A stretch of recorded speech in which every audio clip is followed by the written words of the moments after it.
SP DIB CID কে আছে রে ভাই ওয়া না না আইবি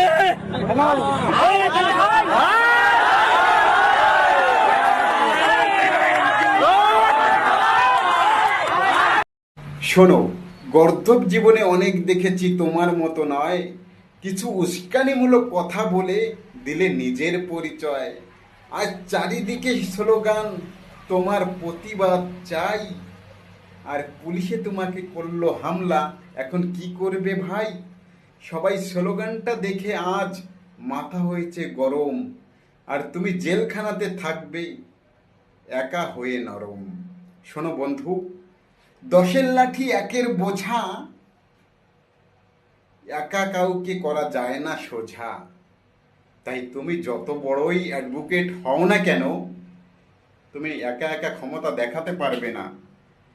তাই সবাইকে নিয়ে চলার চেষ্টা করো। সকলে ভিডিওটা শেয়ার করে ওই অ্যাডভোকেট ভাইয়ের কাছে পৌঁছে দিন, যাতে নিজের ভুলটা বুঝতে পারে।